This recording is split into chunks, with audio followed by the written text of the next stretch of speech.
Well, first I'm set a little too low. Give me a sec. Okay, here we go. Alright.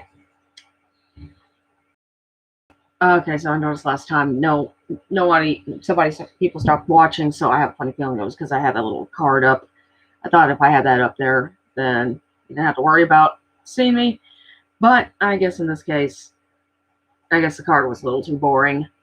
Alright, so welcome back to Otto's Toy Factory. Here's another live reading. This one is chapter 20 through 21. Alright.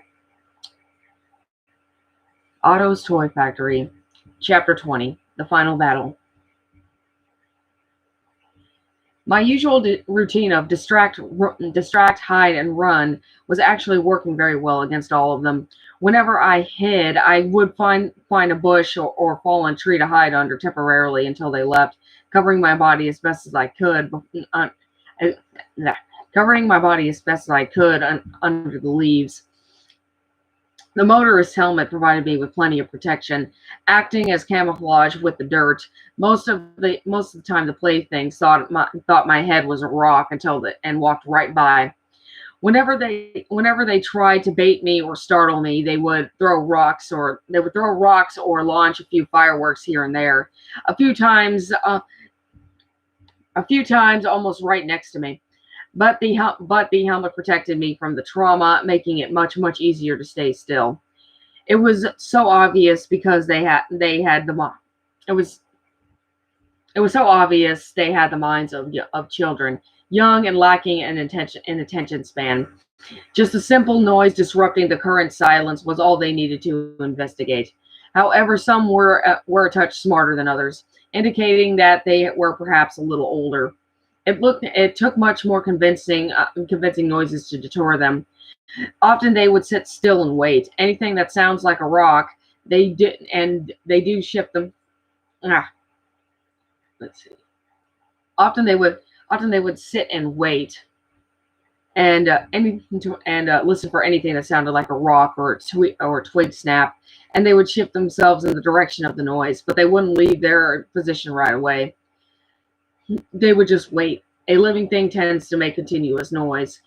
These ones I had to be extra stealthy around. Thankfully, I was so good at hide and go seek. My small stature and lightness on my feet provided me with my greatest advantage. However, I was not the only one making noises. A few times it was me, other times a small animal of some sort. It was the first time in what felt like days seeing the first small animal scamper out of its hiding place and to approach at the approach of one of the toys. It was the first time it was a squirrel. It filled me with a sense of hope, like the forest too was helping me. The animals were aiding and abated my escape.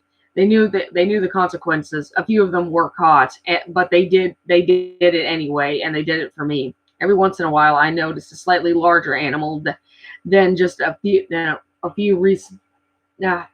slightly larger animal than the last few we recently came across, suddenly informing me that I was getting closer to civilization, to safety, to Dad. I was going to tell him everything. I was going to tell everybody everything. I had to warn everybody. I had to stop Otto the bear somehow. After another endlessly painful eternity maneuvering my way down the mountain, I managed to find another interstate. It was another 60 feet down and across a 10-foot space between the mountain and the road before reaching a guardrail blocking off of a fall to an endless arbor oblivion. This road was much more well kept than the last one, with much smoother concrete and fresher paint. And I knew it must have led to at least a small town, as I saw 2 cars drive by in the last 10 minutes. But I still had a lot of land to cross before I had the chance of getting help. One more steep wall of thick trees and rocks to go. I knew I had to be careful with my footing. Any miscalculation would be potentially fatal, especially in my condition. Even with the helmet, I doubt I would have been that much use without legs or a spine. I started my way down the dense hillside, painstakingly feeling for rocks and roots, all while trying to remain out of sight from my relentless assailants. Another 40 feet down is Another 40 feet down is when the incline began to align more vertically, the soil slowly morphing into solid rock. The trees lessened and the grass became more sparse. I was nearing the most dangerous part of the obstacle when I heard it. Hello. Pebbles and dust rained upon my scalp as something kicked dirt from the formation above my head. I looked up to see the Jack in the Box from the factory, grinning down maniacally with dozens of tiny bat teeth lining its mouth. Its head was made from real skin instead of a traditional spring. It was a, Spring was a thin spine. Its head was made from real skin, and instead of traditional spring, it was a thin spine. To this day, I still don't know if it was human or not, but I definitely know it was the skull underneath was. I was completely out of screams. I just waited, watching the Jack in the Box while subtly reaching for the nearest loose branch. As expected, the creature was not paying attention. It lunged. Just as it did, I managed to obtain the right weapon. I attempted to hit it in the head, but just missed, instead pinning it face down between my face and the rock. Using both hands, I pressed the branch down to hold it in place. Then I used the helmet on my head the only way I knew how, by slamming it full force onto the creature's skull. I I allowed no time for the thing to struggle, as I brought my head down over and over like a hammer, shattering its bones and eventually the box. By then, the toy had long stopped moving. Then I saw the thing as far. Then I threw the thing as far as I could overhead, back into the forest, as far away as possible, hoping the noise will draw the others away from me. I waited another minute before I started back down once more. This time I managed to make it down about 13 or so more feet before losing my grip. I don't know if it was because of exhaustion or the terrain, but I felt my fingers slip away and my body free fall to the earth. Most of the area was cleared of rocks, so the impact wasn't as harsh and my helmet once again saved me from another possible head injury. I remember hitting the ground pretty hard enough to knock the wind out of me and make noise. I remained face up on the ground, waiting for toys to peek over the cliff and come and get me. But they never came. With certainty that my body had already endured worse, I struggled to get up. When I felt something land on my back, I threw it off to realize it was the dead Jack in the Box. It was then something else very much alive landed on my back and began clawing at me. I struggled to rip it off my back to find it was a lion, the mythical kind. As with the Jack in the Box, I attempted the same method on the lion. However, its body was much softer, though it was receiving damage. The most I was able to do to it was disorient it. But an opportunity is an opportunity. I rose to my feet while gripping the hind leg of the fighting creature and hurled it at the guardrail. Its body bounced off the rail, and I thought it would fall into the arbor abyss. As the others were surely not far behind, I rushed for the highway. I was, of course, right on the money. The others came darted out of the tree line above, falling onto the ground and gnawing at my heels. When the lion made a reappearance, it crawled from underneath the guard. I kicked him away as hard as I could and made it to fresh blackened concrete of the fresh cla- I kicked them away as I made it to the fresh blackened concrete of the interstate. But there was nobody around to hear my calls for help. The roads remained empty. There hadn't been a single car and since the last two I saw earlier. I hoped someone else would have driven it through here by now, but there was nobody. Thinking all hope was lost, I started fruitlessly running down the path to at least outrun the toys and make my way to the nearest town. Those cars before had to have gone somewhere, right? I prayed it wasn't too far. My body, however, stated differently that as the pain. My body, however, stated differently as the pain finally began to take its toll. I slowed down tremendously as I felt my legs crack and buckle. The act of standing was becoming impossible. It was it was then some of the toys piled on me and attempted to drag me down. I could feel their claws and their weapons cut into my flesh in order to further disable me. I was about to give in I was about to give in when one final miracle happened. A white semi truck came barreling down the road in our direction. At first, not noticing us until the headlights illuminated our vision. I could hear the screeching of the giant rubber wheels attempting to stop, along with the crunching of small, fragile forms under its weight. The semi did not have any cargo, so there was no L bend, but they still weren't really able to stop in time. The truck itself didn't hit me, just not well, not just not hard. The truck itself did hit me, just not hard enough to kill me, but enough to knock me back quite a ways. The impact felt like a thunderstorm reverberating through my broken bones. The good news was all the pursuing toys were dead. The bad news is I thought I would be too. I started to cry like any child would after being hit by a 10-ton vehicle.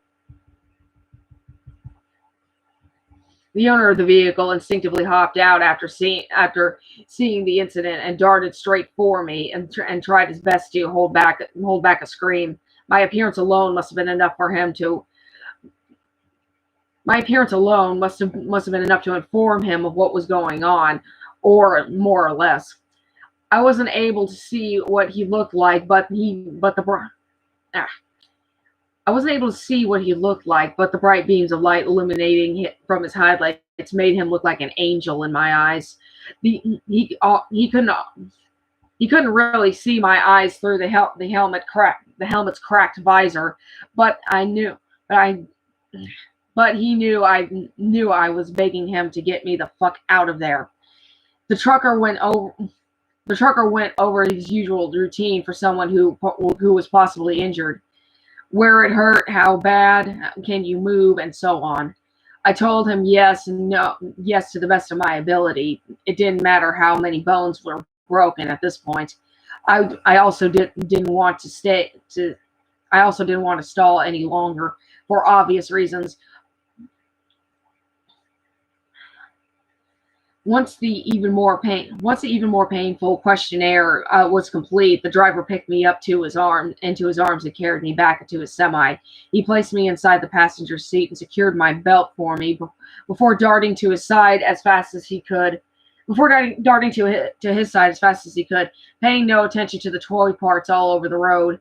Then he quickly hopped into the driver's side and secured himself. Now that we were inside, I got a much better look at my savior. He was your typical trucker, middle-aged, wearing denim, and appeared to be someone's loving father. Once we were inside, I finally decided to remove my helmet. My face must have been worse than my body as the trucker looked at me with fear and pity. But he also looked as if he was trying to hold back to prevent me from panicking. Informed at the level of urgency, the trucker took no time in starting the truck and driving off. After another moment, did the trucker finally broke. After another moment, did the trucker finally attempt to break the ice? So kid, what's your name? He had a Wisconsin accent. It was.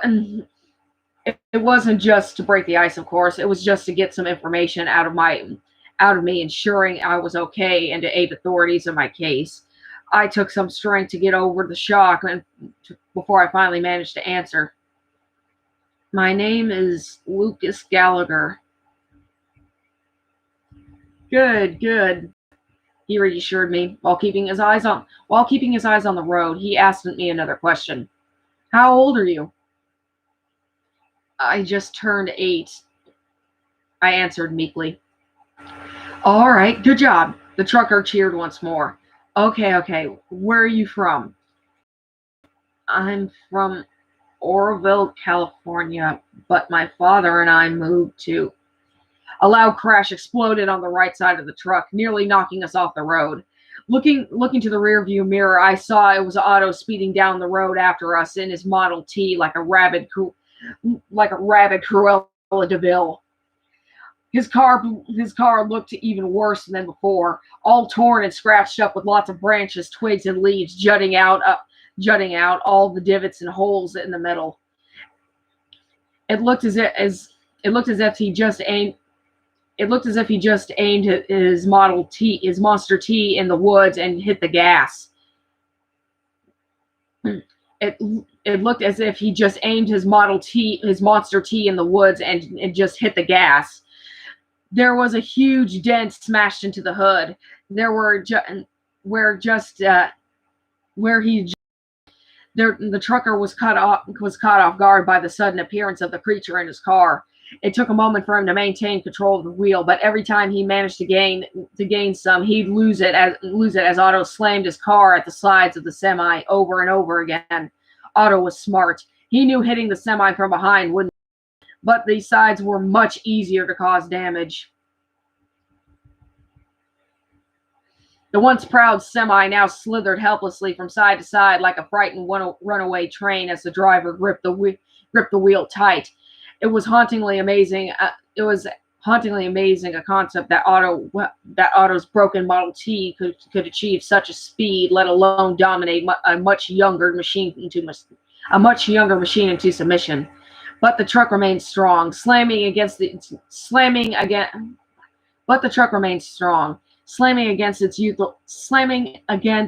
frame, slamming its useful frame back against the old Monster T, violently pressing it against the guardrail as it attempted to knock it off the road.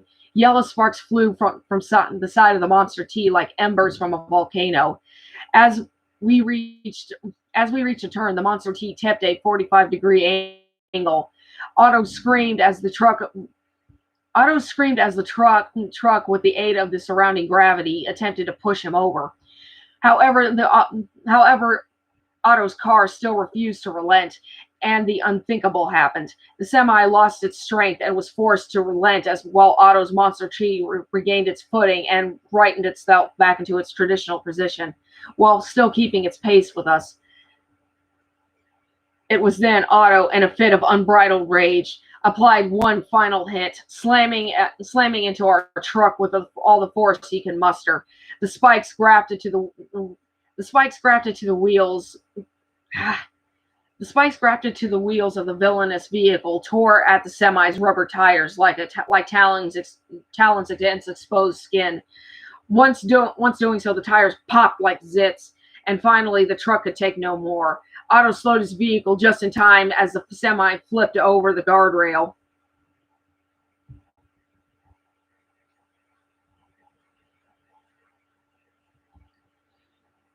We could hear every tree snap like twigs under the hunk of metal, hauntingly similar to the toys that were once underneath it. In return, they pierced and dented the body of our former escape vehicle, creating unbearably loud crunching and scraping sounds that echoed through the cabin.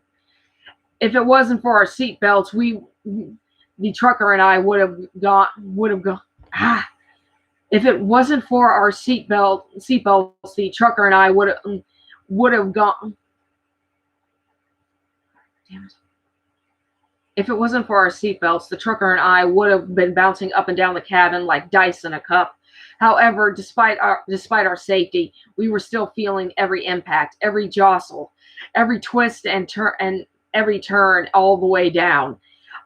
After what must have been 4 or 5 prolonged flips downhill, the truck rested in the middle of another road.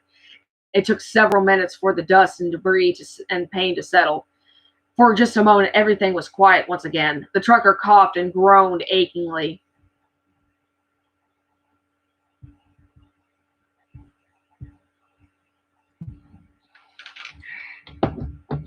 Water. Something. I can't seem to freaking talk.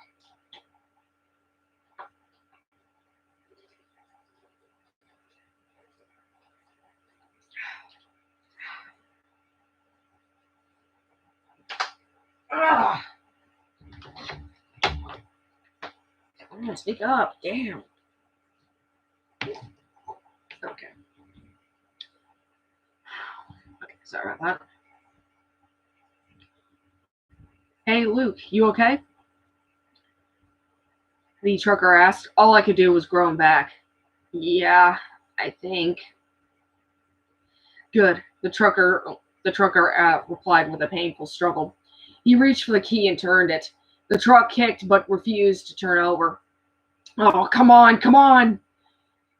He turned the key again and again, and only once or twice did the truck nearly come to life. But as hope was beginning to reach down to us, it would be blocked by misfortune's cruel force field. After another two or three attempts, the trucker gave up and sighed weakly.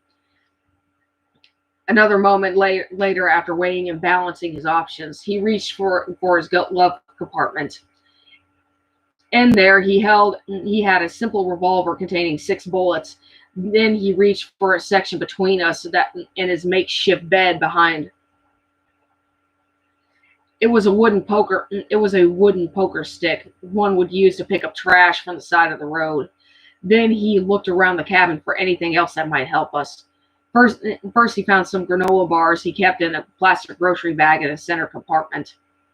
Then he grabbed a large half-empty bottle of Aquafina in the dashboard, also resting in the dashboard. Once everything was prepared, the trucker then turned to me and whispered, "Okay, kid, we're going to have to walk from here. Are you ready?" It would be his famous last words.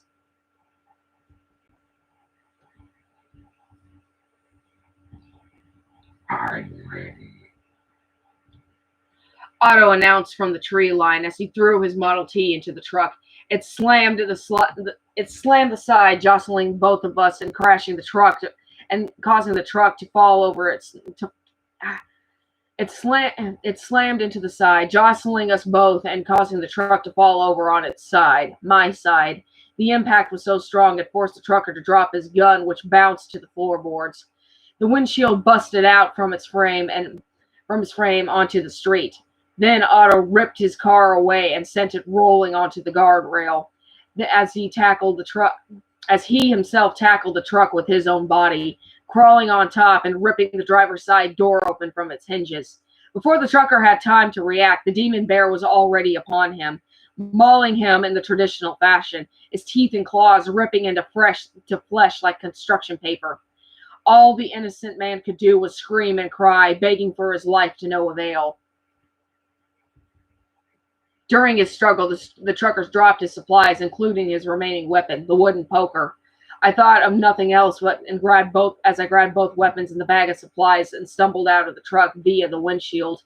Palms being shredded by glass as Otto tore the ragged trucker out of the driver's side, along with his seat belt and half of the seat cushion, continuing to tear him apart limb from limb on the side of the road.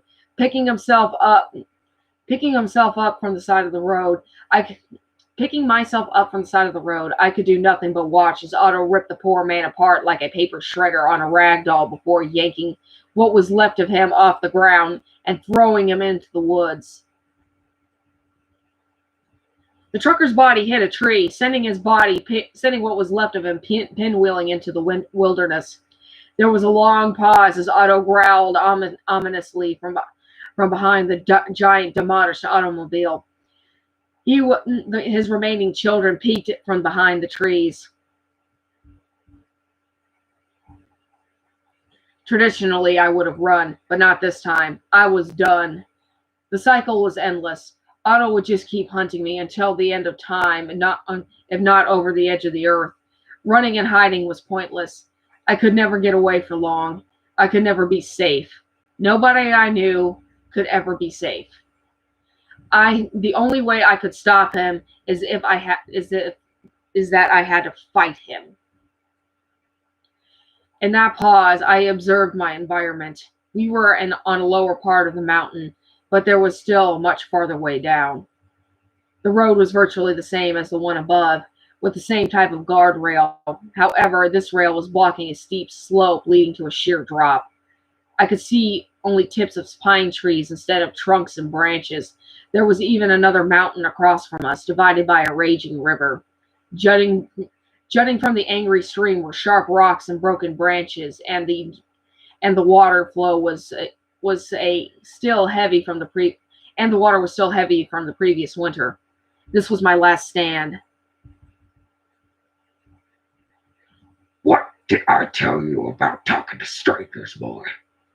The bear bellowed in indignation. Indignation. You have no idea what he could have done to you if you went with him. I hid the gun behind my back, tucking it under my pants and shirt as Otto rose.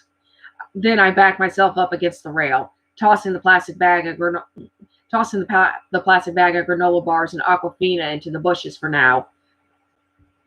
I'm done playing with you, boy. Get over here now! The toy beast demanded. I readied my spear. Come and get me, I challenged darkly. That was it for him. Otto roared, smashing the truck aside. I expected him to charge, but he didn't. Surprisingly, it was his kids. They sped out of the tree line, surpassing their father and already nearing upon me. I grabbed the gun from my back early and started firing wildly, letting loose 5 shots, but saving the 6th for my main opponent. I managed to fatally injure 3 of them before the remainder lunged. They tried tearing me to the ground, but I refused, kicking and stabbing at them until I was the only one standing. I managed to impale a few with my spear and throw them over the rail while kicking the others. It was then I realized Otto was now upon me as well. He stood on his hind legs and roared in the same way a traditional grizzly would, only on steroids. The sudden attack stunned me enough to cause me to hesitate, nearly costing me my life. I pressed against the guardrail, my upper half teetering over the edge, the wooden spear across from my chest, the only border between me and the angry bear's teeth. I kicked, bit, and screamed as Otto tried over and over in vain to disarm me.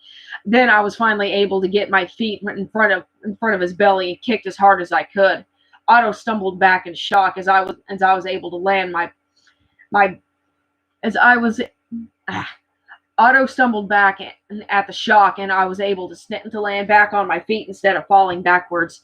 I angled the wooden poker, pressing the butt against the guardrail and holding the sharp end up to his chest.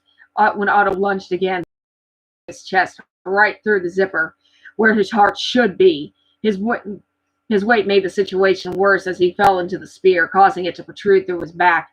Otto gasped as a sudden shock of pain shot through him like lightning. Now! The voice in my head screamed. In response, I lifted the poker with all my strength. I don't know how, but I managed to shift our body weight and toss us both over the guardrail and toppling down the slope. I was able to catch myself on some exposed rocks and roots before catching the edge, and unfortunately, so did Otto. With the poker still lodged through his chest, the Otto clawed his way up the slope towards me, determined to finish what he started. Though in even more pain, I tried to crawl up the slope into the guardrail in hopes that I could get to the top and kick him down, but I never could reach it. Otto grabbed my ankle and started pulling me down. As he did, his paws slipped from underneath, and we went sliding again. I kicked him away and tried again in vain to reach the top, only for the same thing to happen. I was on the 3rd attempt where I noticed the revolver waiting patiently, buried under leaves and twigs. I was being kept safe by a thick root which looped around it like an octopus tentacle. Like the other weapons before, it was just out of reach. Otto tried grabbing me again, and I kicked. Otto tried grabbing me again, and I kicked, further crossing the beast. I clawed at the dirt, vigorously dragging my mangled body up the slope to the gun. My last chance. Finally, after 10 seconds of painful crawling, I got to the gun. I turned my body around and aimed it at the beast's face, just as he was upon me again, and fired. The bullet went through his left paw, but didn't hit his skull. Instead, it went grazing his scalp, though his left eyebrow nearly missing his eye socket. Otto screamed in pain. Ah! My eye! He recoiled his paw. He recoiled his paw and grabbed his face, and we went sliding down the slope yet again. But he still refused to fall. In a panic, I threw the now empty revolver at him. With amazing luck, the weapon bounced off his chin into his mouth and lodged in his throat. The monster then proceeded to gag and cough while slapping his chest in a hard improvised Heimlich maneuver to dislodge the weapon. With a head start, I clambered up the rest of the cliffside. I was almost to the top when I noticed Otto's Model T once more. It was slammed through the guardrail. By then, Otto had recovered, coughing up the empty revolver into his paw. That's it! Your ass is mine! He roared as he threw the gun back at me before clambering up once more. Before clambering up himself.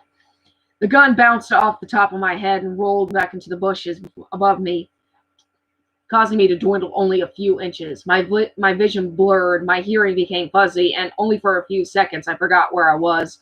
It took a moment for my senses to gradually reset and my coherence returned with a vengeance. I could hear the already broken branches beneath him splinter, and the dirt break off in clumps.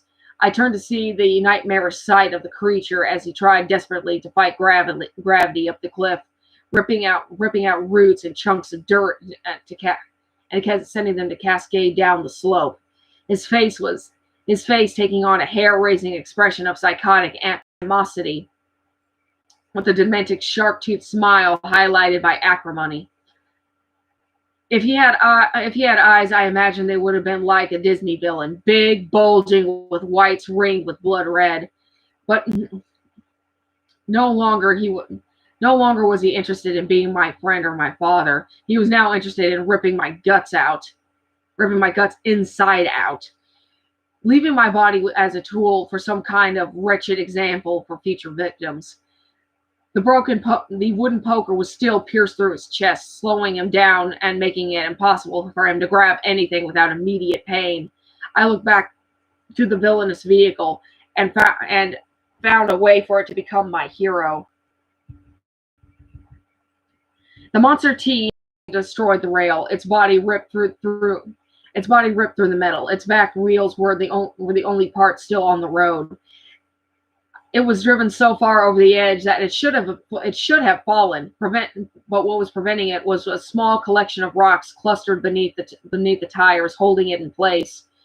Most of them were small, with one big boulder blocking the right front tire, bearing most of the weight.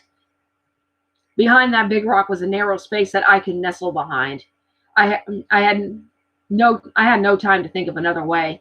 I made my way up the last few branches and began clawing at the rocks, knocking them out from under the tires and raining them down on Otto's head. The rocks further aided me in my escape. The rocks further aided me by keeping that damn bear at bay.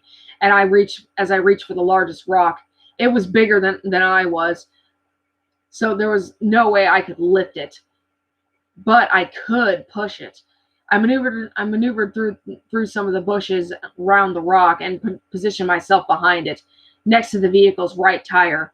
I pressed my back against the dirt with my feet against the rock and started to push. The rock was so heavy. With each push, I was only able to get it to bulge a few inches. Enough for the rock and the automobile to teeter but not fall. My body was too weak from all the previous trauma. I didn't have the strength left in me to follow through. God damn it. Please, not now, please. I demanded myself aloud as I tried over and over to push the boulder away from myself, only to fail time and time again. The whole time the monster was closing in. He made it over seemingly endless obstacles of foliage and debris to get to me. This time he was making sure I couldn't get away. Get your ass over here, boy! Otto lunged for me, reaching around the rock, grabbing at my ankle. No! No! I yelled, desperately trying to kick him away. This time I thought for sure I had no way out, no hope. As the nightmare bear's Kruger claws dug into my skin once more, it started to pull my leg.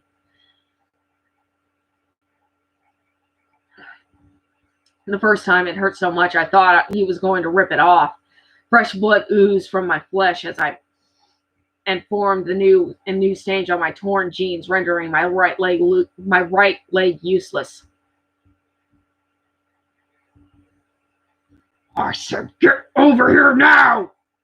Do what I say! Otto ordered from the other side of the rock. If you don't listen, if you want to continue being a brat, then I reckon I'd be more willing to send you to your mama. Those words ripped its way into my ears and reverberated in my brain like a gong, and as anger surged through my body like electricity. I could only imagine the sheer terror of my mother. I could only imagine the sheer terror my mother must have felt in her final moments. At worst, he tricked everyone into thinking she killed herself. It was like a switch was turned on, and I suddenly had one last burst of wind.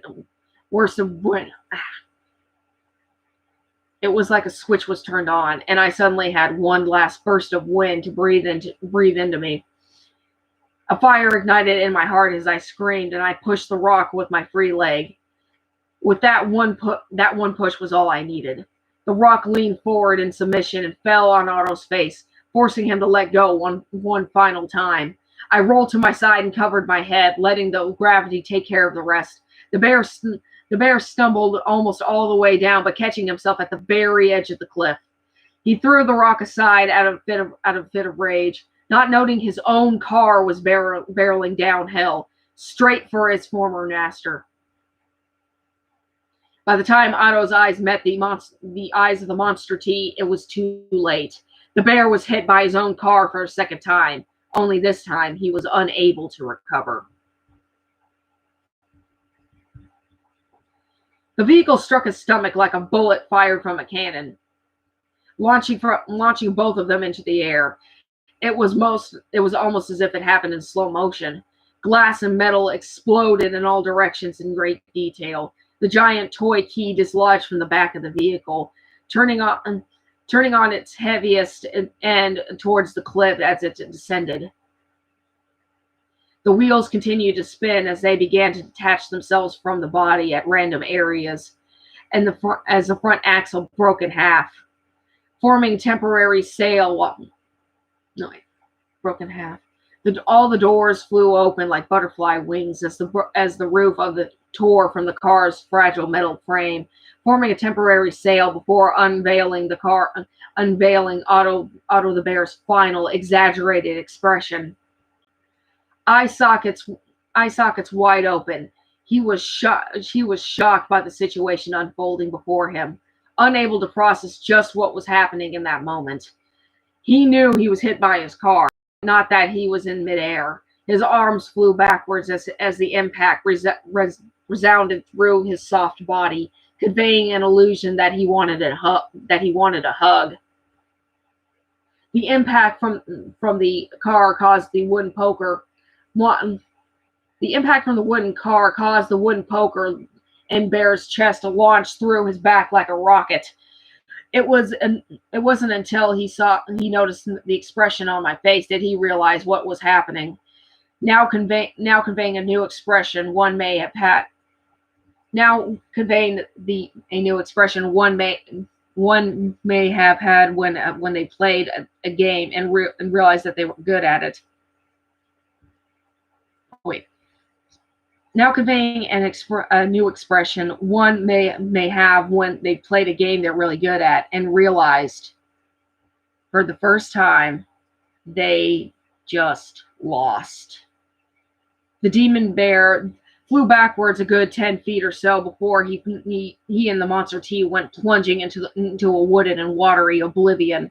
Just as he was out of sight, I could hear the malevolent beast scream, "Luke!" all the way down. The call echoed through the sky as Otto the bear fell to his death. I remained in that position for several minutes, waiting for Otto or one of the other demonic toys to return for me, but they never came.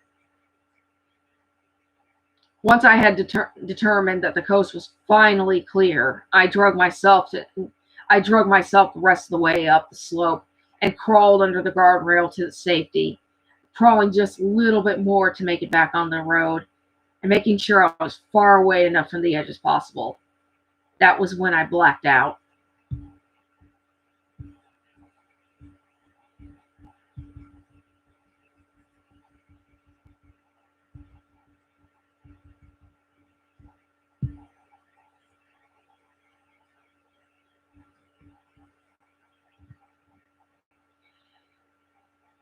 Okay, here we go. Give me a second. Jaw's hurting. Give me another second. Drink some water.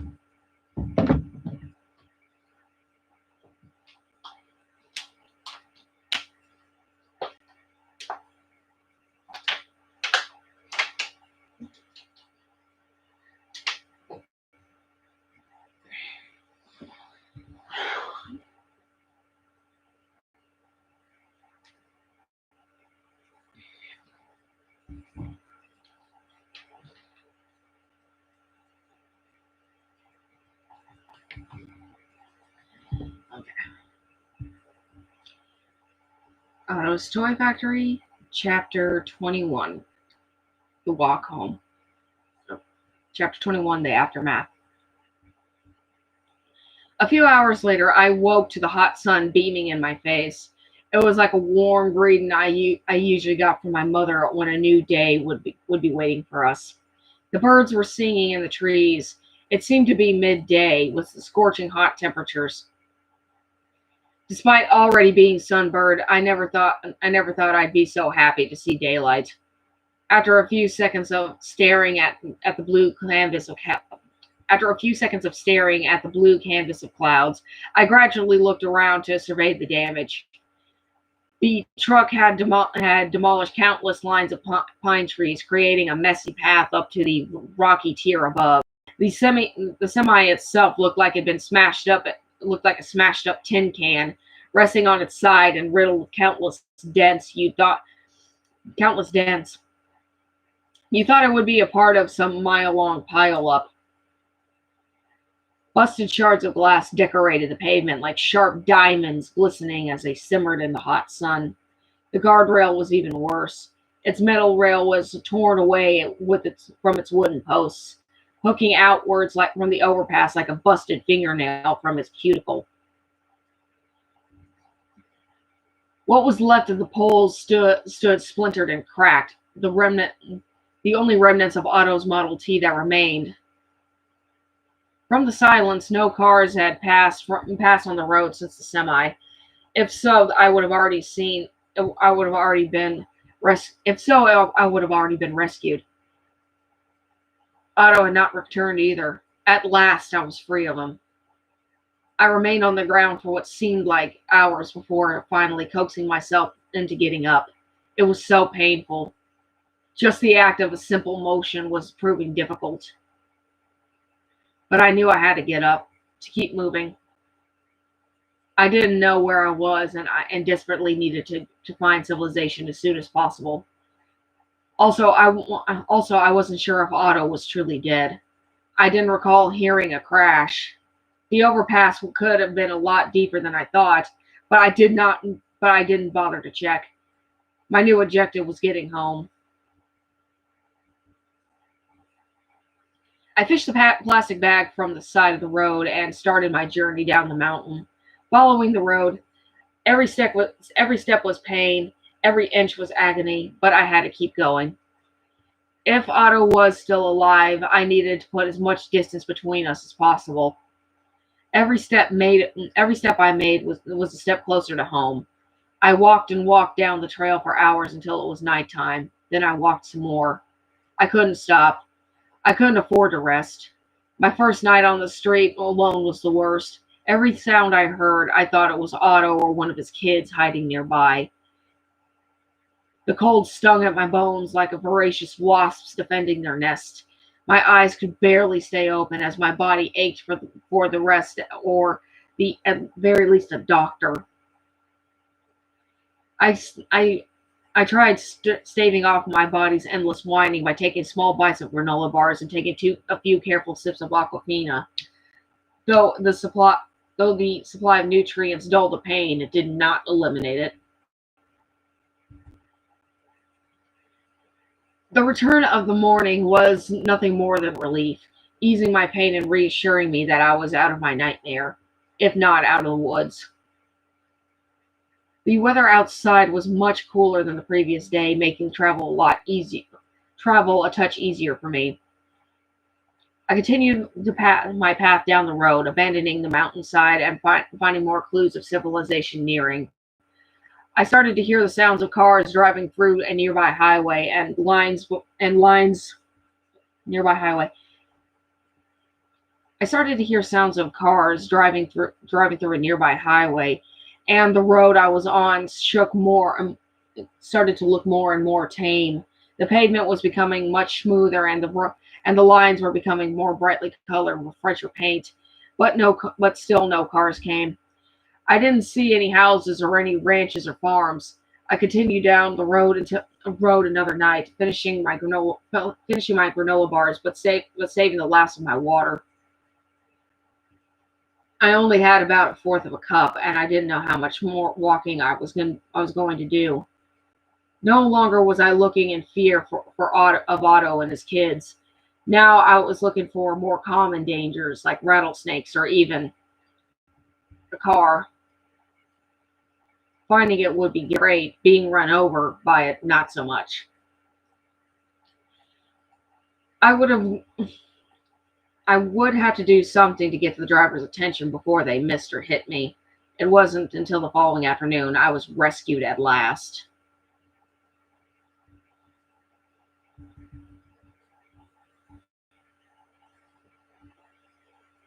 The day was even hotter than the day before.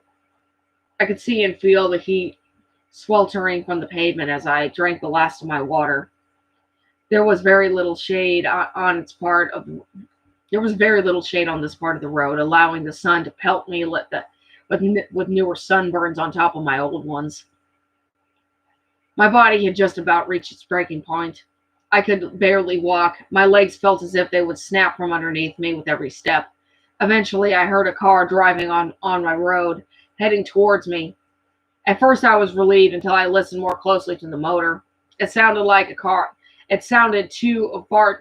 It sounded too old for a modern vehicle. I assumed that I didn't get away from Otto the bear after all. I must have just prolonged the inevitable. The car continued to roar as it reached around the corner. I then gave up hope as my legs stopped working and my body gave out. I collapsed on the side of the road as the automobile finally rounded the corner. I could hear I could hear it driving right towards me about 50 miles per hour before screeching to a halt. The doors of the vehicle flew open in a frenzy, and I heard people piling out. I didn't bother to see who it was. I thought for sure. I thought for sure who it was, but instead of hearing the sinister southern voice of a demon bear, I heard what seemed to be a small family yelling, "Oh my God! Quick! We need to get him some help. Is there any water in the car? Don't touch him. We need to call an ambulance first." I heard a frenzy of voices around me in panic, but amongst them, it was I heard the gentlest, most angelic voice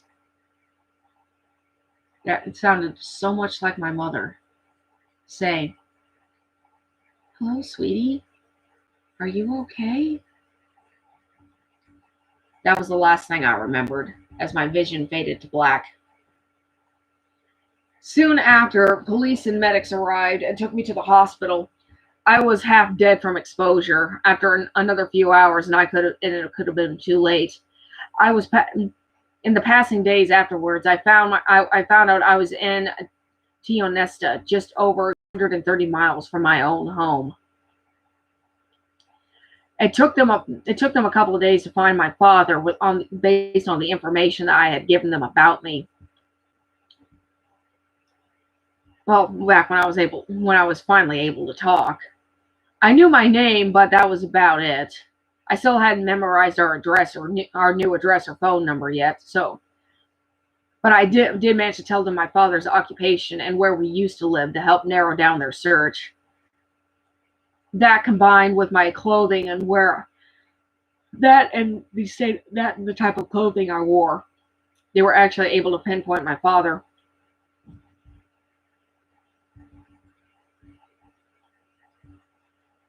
Dad sped to town as soon as he heard. He was so overwhelmed with emotion that he hugged me as soon as he laid eyes on me. The doctors had to pry him away and to ensure that he didn't break any more any to the doctors had to pry him away to ensure he didn't break my bones any further than they were. I had been missing for 4 days.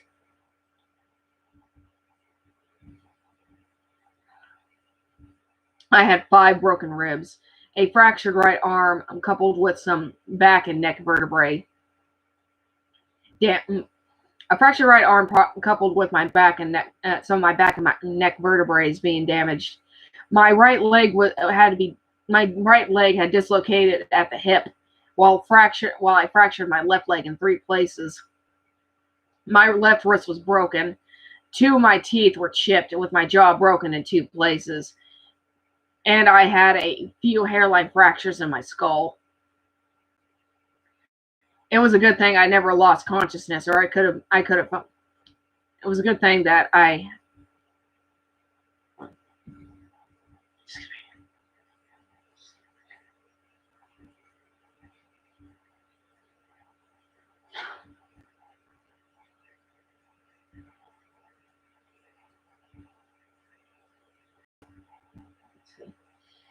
Oh, I was incredibly lucky that when I fell asleep, because I could have fallen into a coma if not died.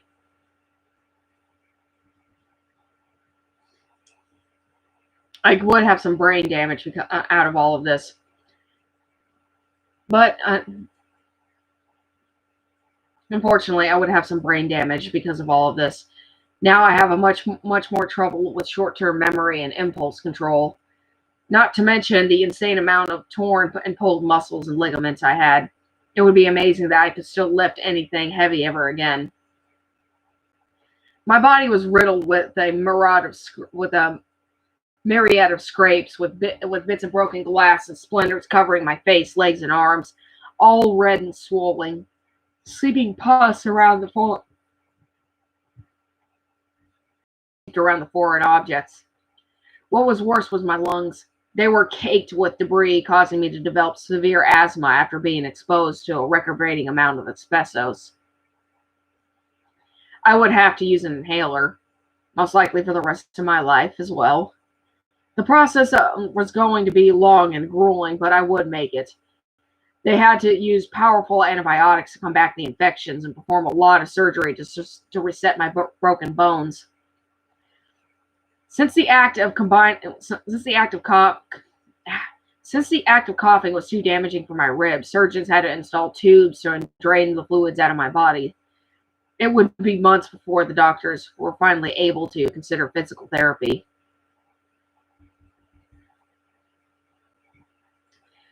The recovery process was even more painful than the initial injuries. To help me cope, doctors had to prescribe me extremely powerful painkillers, which constantly made me drowsy and sometimes see things. I could barely remember half the time I was recovering. Lots of days and weeks started to blur together. My dad was there for me the whole way, visiting every day. After hearing about what happened to me, work instantly let him take a few days off and even gave him a few weeks paid vacation to help ease his stress. He would stay with me all day and sometimes even all night, making sure I was safe and waking me if I had night terrors, which I had many. Weeks passed before I started to feel safe about sleeping again. Each time I woke up and I thought Otto would be somewhere in my room. A few times I screamed when Dad touched me, sending me into violent episodes. A habit I never really got over.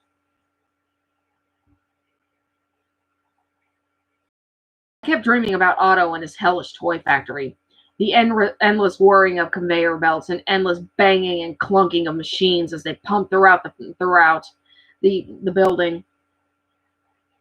Toxic steam filled every pore of my dreams as every time I fell asleep, throwing me in a dense, ghostly white fog of unknown, fearing for whether or not something would get me. Sometimes I would wake up in the rooms with machines towering over me. Other times I would wake up in the vents, the claustrophobic walls set to consume me, or something grabbing me by the ankles and dragging me down the darkest bowels of the factory. With each revisit, more parts of the factory would reveal itself with a heinous cheer. I remember the machines labeling and rotating parts with boxes to their desired locations. As what they were moving, different types of parts, human, animal, and recycled toys, all from other eras. Not all of them remained still on the belts as they transported. I'd move through the vents, then at one point press my ear against the wall and listen to hear people screaming. Some are adults, most are kids, all different ages. The same music I heard for Otto's Model T playing on a loop throughout the location. No matter what part of the factory it was there, playing over and over again, endlessly. The maddening rhythm as the rhythm maddening as the music so catchy and easily burrows into the brain like a hungry amoeba. The toys, the rooms, the factory itself all revealed new details I didn't notice before. As soon as I had my ability to write back, as soon as I had my ability to write back, I noticed every recovered memory, and I noted every recovered memory on pieces of paper and in writing or in doodles. I thought these details would come in handy when the cops asked me about what really happened later. I thought all this information would cut and dry case for them. I was sorely mistaken. As soon as enough of my strength returned, I as soon as enough of my strength returned, did the police to my hospital room and asked some questions about the person who kidnapped me. I told them everything. I told them about Otto and how he was no person. I told them about his factory, the abandoned town it resided in, his children and what they tried to do to me. What he did to my friends. Everything. I sang like a canary in its cage, crying out to anyone who was willing to listen. My speech was a touch limited, I was still able to draw pictures. The police gave me a sketchbook as a gift, and I used it to redraw everything I could. I could remember it from my dreams and experiences, painstakingly inserting every detail. For a child my age, the drawings were impressive. I was actually able to improve my abilities, adding labels, room numbers, floor numbers, and other various small details to help authorities identify the location. My sketches jumped from simple shapes to vague sections to more akin to a 12-year-old's abilities. Not perfect, but plenty of structural error. But the overall appearance was more than legible. Though it did help police greatly, it did aid the police greatly in terms of identifying the factory in town. It failed to inform them in which location. They did ask, of course. However, I was unable to provide this information as to the exact location to the factory or town, since I slept through most of the trip there. I also had little information in what way the I also had little information in the way of what the perpetrator really looked like in their terms. The cops didn't believe me, not entirely at least. They believed about 80% of my story. The remainder they just childhood trauma. They believed about 20% and they believed about 20% of my story. The The remainder was dismissed as childhood trauma. Since what happened to me was so horrifying for any adult to handle, they assumed that I, a child, couldn't have handled it any better. They tried rearranging or even outright replacing some of my story, their way of trying to explain the more outrageous parts. Maybe the toys you saw were an illusion, they would argue. Or maybe maybe you saw Otto's true face and your mind envisioned the mask again. No, that's not what happened. I confidently. Otto is a bear. He's 13 feet tall and owns a toy factory. He kidnapped me, kidnapped my friends. He turned them all into toys. The toys are all alive. That my friends are still alive. We need to find them. We need to save them, to turn them back. Despite all my protests, police still couldn't wrap their heads on what I was telling them. Because of the more exotic details of my experience, authorities recommended a child therapist to visit me with my father's permission. I told her the same thing I told them, reiterating every detail in any way, drawing more pictures and describing the rooms and what happened to those missing kids. I spoke with her for weeks, discussing what Otto was and where he might be. With each meeting, I noticed she would always write something in her notebook. At the time, I thought she was helping me by taking notes, possibly to help me put the pieces together and about where Otto's toy factory may be located. People outside would have seen it.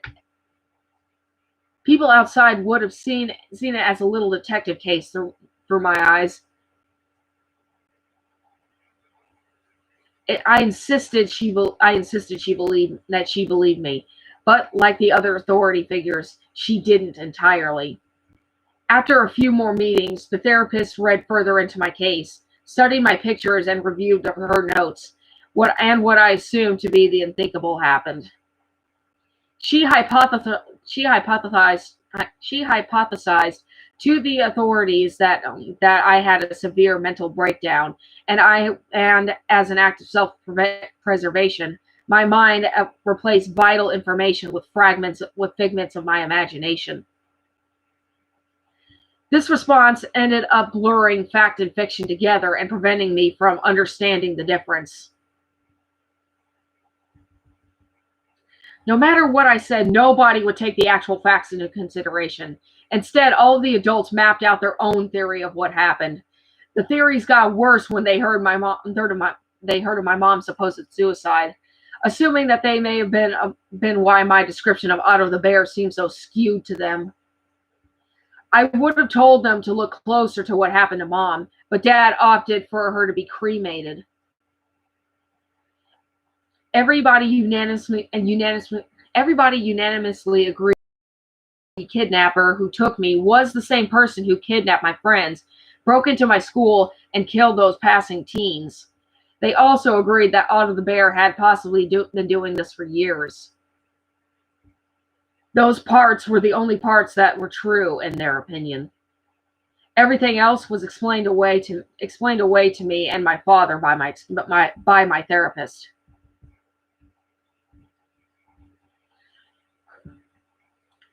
Otto the bear's bear form I described was instead a homemade costume.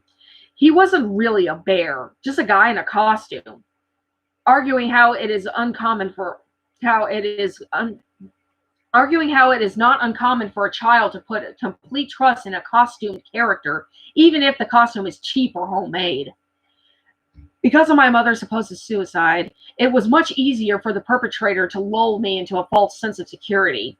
His exaggerated size was just that, exaggerated size, provided to me by my imagination and exacerbated by the drugs that he spiked the candy, and provided by the drugs spiking the candy and soda Otto provided me at the factory.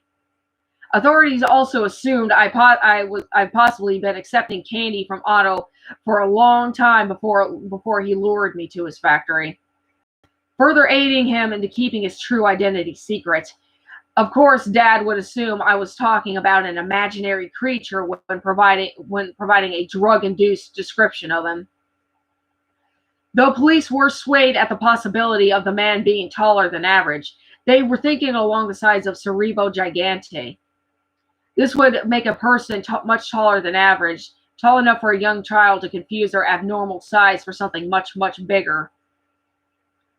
Otto's toy factory, in their opinion, was just an abandoned warehouse, and an abandoned warehouse, and Otto possibly found years earlier. He was either using it as a secondary location for privacy or perhaps even living there. This fact suggested to them that the real perp was most likely homeless, if not in poverty. It would it would be difficult for a person as sick as him to maintain a home. The town, Thomasville, was only an extremely broken down part of another country. Sorry, Thomasville was only an extremely broken down part of another county that had yet to be named, which there were many around the area. It could be located in county. Detectives were certain of this because they checked the records of the towns founded by the state. They found no city by the name of Thomasville ever being built. Otto's Model T was somehow an old ice cream truck, possibly made in the mid '60s, if not maybe the late 1940s. The key used to wind it, a simple prop, a flimsy cardboard sign of some kind. Arguing that in my mind, I thought Otto turned the car into a wind-up tinker toy. Cops used this unusual detail at, Cops used this unusual as a possible logo for an old ice cream company that must have shut down in or around California in the mid to late 20th century. Of course, no record of this hypothetical ice cream company was ever recovered. Despite my detail of the giant vehicle being made from different car parts, everyone dismissed it as improved repairs and nothing else. It helped with the overall description, but that was it. It would be easy to replace and modify car parts to fit another. Just incredibly difficult to expect a repairman to operate. Suggesting to them that the perp was a mechanic, or at least was one in their past. It also meant that the person wouldn't bother bringing their Franken car to a repairman. The toys I described were also thought to have been mostly my imagination as well, existing as trophies as the perp created as he created and collected from his previous victims over time. They believed any detail of my detail of the children being combined with their toys, just not being alive just not the being alive and sentient part. Instead, the perp simply killed his victims and desecrated their bodies by recycling the parts to make various playthings. Perhaps some sort of ritual to keep the memory of his victims fresh. My information, uh, my information of him My information of him describing My information of him describing the toys as family caused the authorities to hypothesize that the pedophilic killer had some kind of twisted paternal desire. Like maybe they lost a child of their own some time ago, or was never able to have one. Detectives assumed that from the abductor Detectives then assumed from there that the abductor developed a severe mental illness as a result of their trauma. This eventually led them to becoming homeless and, over time, a killer. Then the killer developed a hoarding addiction, where he hoarded countless toys in a warehouse, starting with their child's, if they ever had one. Eventually, they got lonely and started luring kids to his place for company. This somehow morphed into killing them and turning their bodies into toys as a way of saving them from what he believed was a painful future. A future with no fun or play, a future where they may die one day, or worse, they lose their young innocence.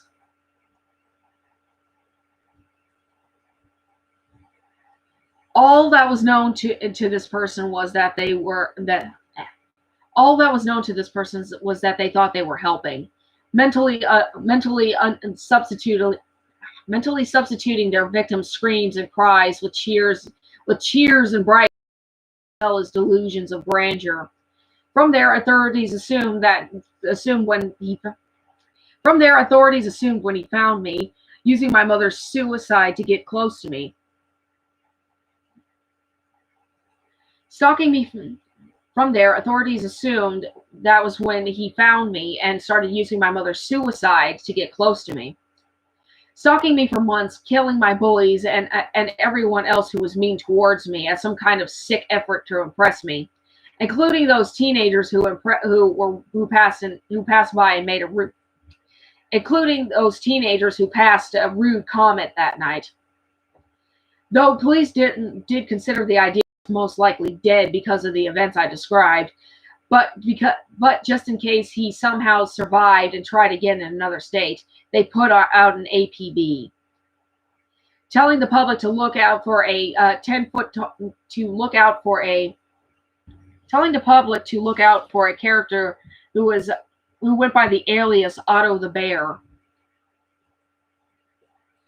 But instead of looking for a 100-year-old, 13-foot tall monster bear compiled of taxidermy parts with metal claws and with a monster-sized Model T, to instead look for a homeless human male in their mid to late 40s with cerebral gigantism, wearing a shitty homemade bear costume. This person could have possibly been in a hospital or picked up from the side of the road near Tionesta. The press even released a sketch composite of the supposed perpetrator. It was one you'd expect, a person wearing a crappy bear costume. All the details drawn by the sketch artist did make the appearance vaguely resemble Otto the Bear. Only the fabric was excessively baggy, hanging from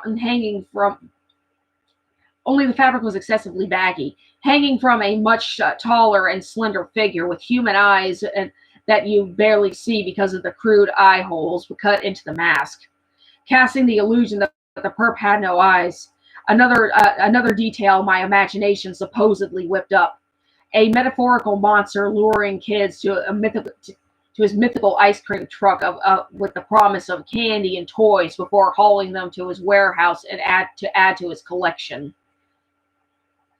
They further described him as highly dangerous and to call immediately if they see to call and for people to call immediately if they see him in their area and to never engage. The only part of the description these people had right.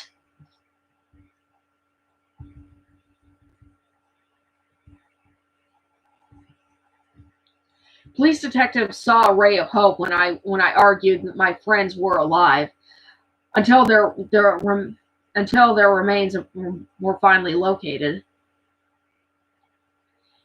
It was a few weeks into the investigation when they were discovered. What was left of my four only friends were all found in the bottom of our creek, held down by rocks and wire alongside what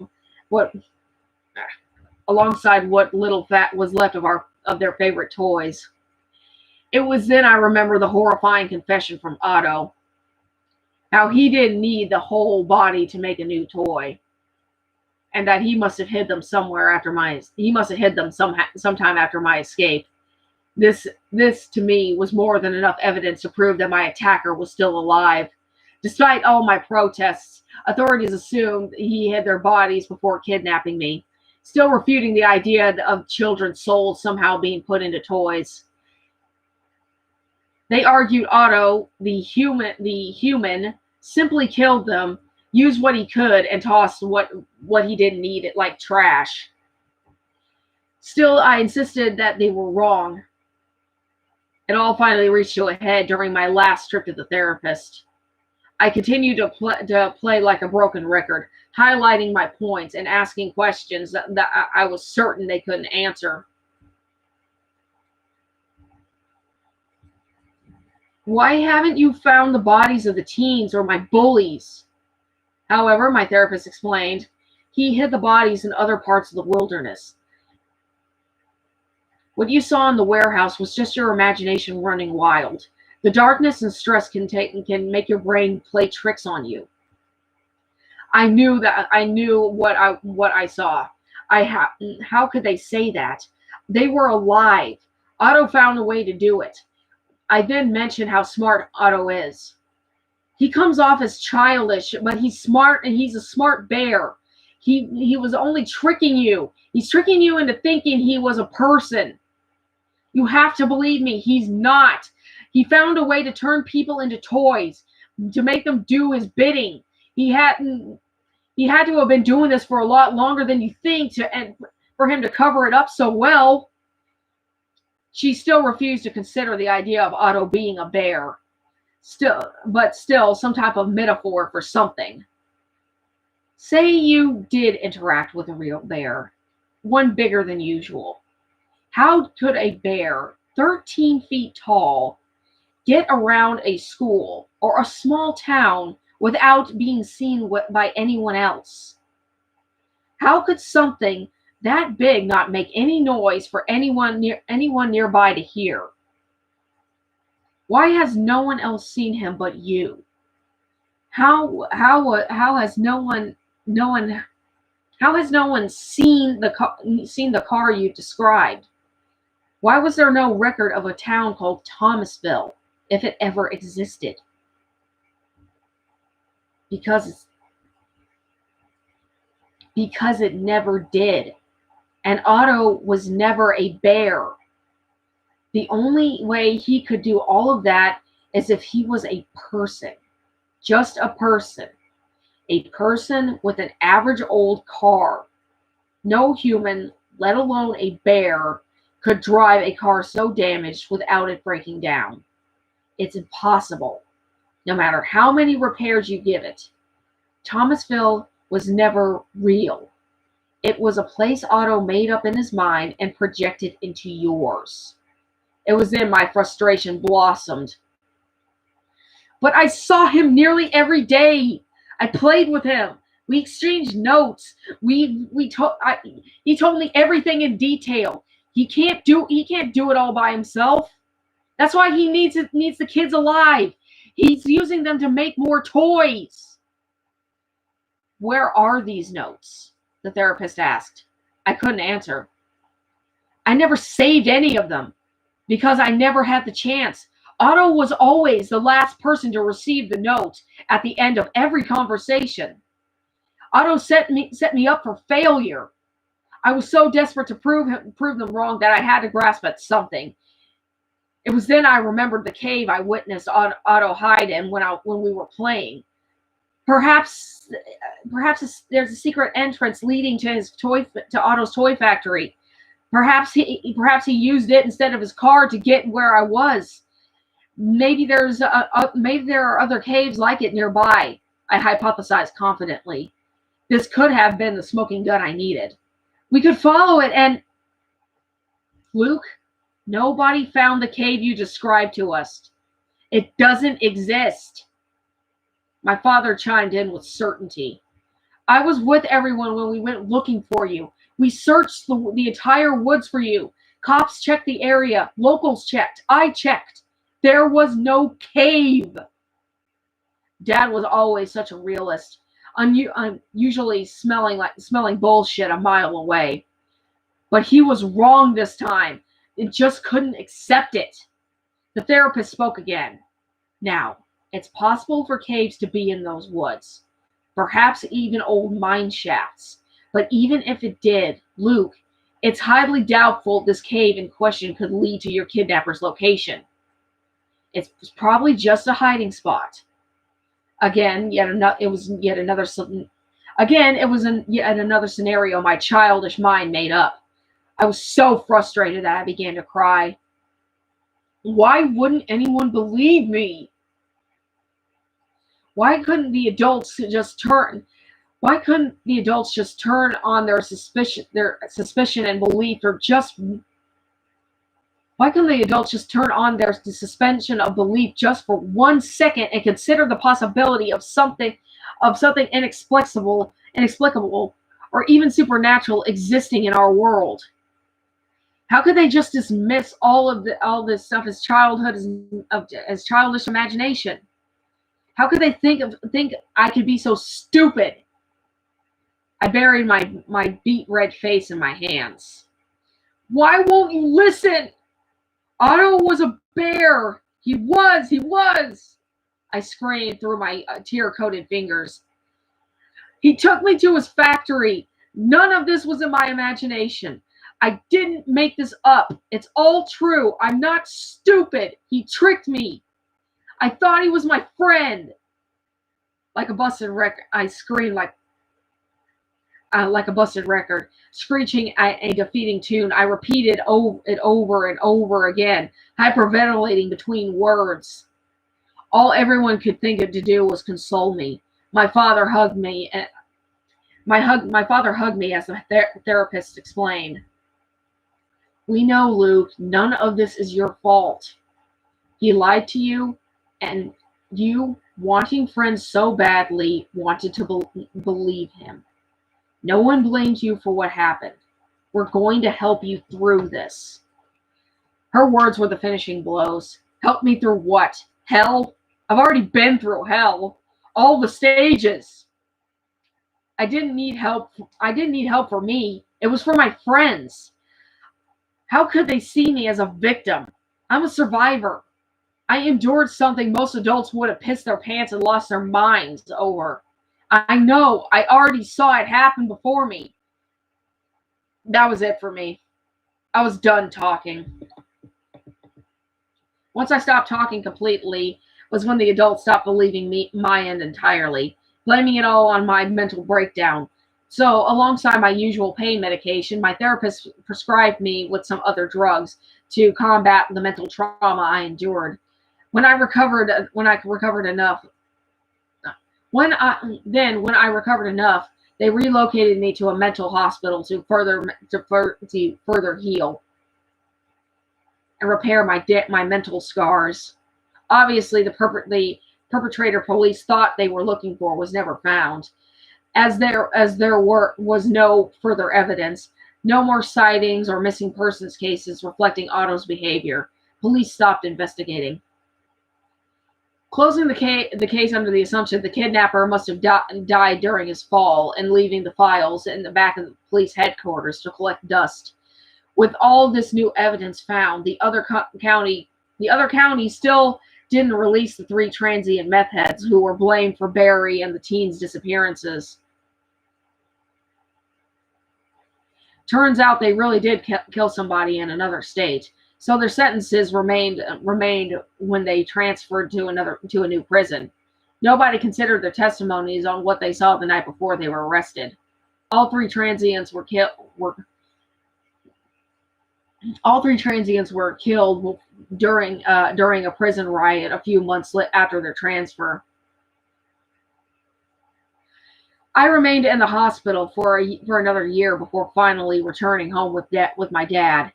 Dad did not blame me for all the things that happened, but I could still tell that he was very disappointed with me putting my trust in a complete stranger.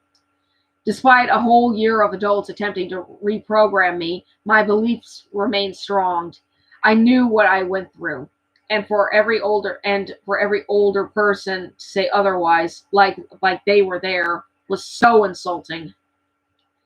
It made me feel stupid, like a victim. I was so angry at the fact nobody would believe me, electing to pity me, see me as a victim and not a survivor. Even Dad. When he tried to talk to me about what happened, I didn't want to hear him.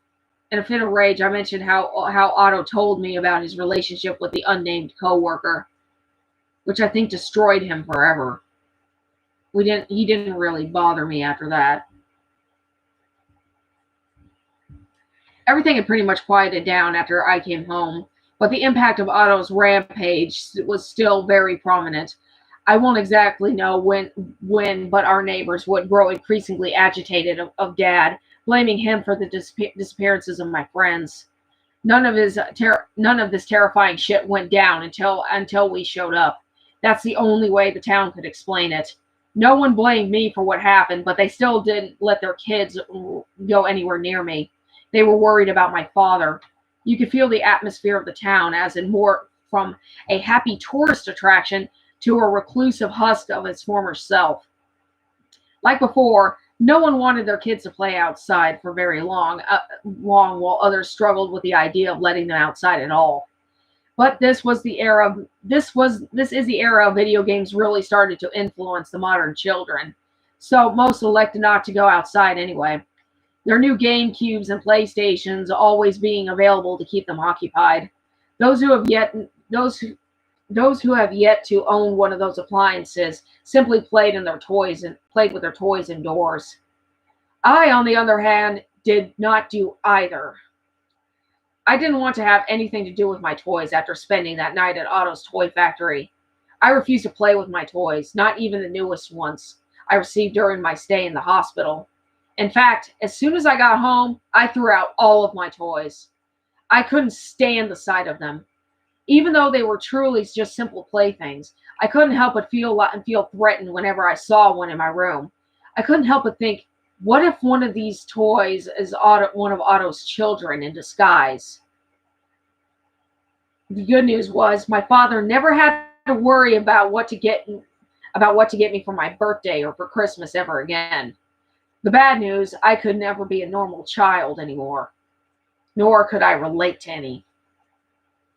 The children at school were not as forgiving as the adults. They constantly teased me with my phobia, bringing toys to school unauthorized and placing them on my desk or lap whenever I was distracted. They didn't care if their things got destroyed either. They didn't care if their things got destroyed or taken away either. My reactions acted as excellent after lunch entertainment. That's until I eventually grew old enough to flip the desks. Teachers had to put my all my Teachers had to put all playthings away when I came to class. Toy Story was never an option on the occasional movie day. During recess, I often stayed inside and did homework. On the days where it would rain, outside during recess, I sat down in a quiet corner facing the wall, usually reading a book or taking a nap while the other kids played. Uh, So long, so long as any brats didn't approach me with their toys, I was fine. Sometimes I drew pictures. You could guess what the subject was about. In that time, I had to see various therapists who provided me with the same dismissive explanations and endless pill prescriptions to help me cope with my experience and move on with my life. None of which were really working.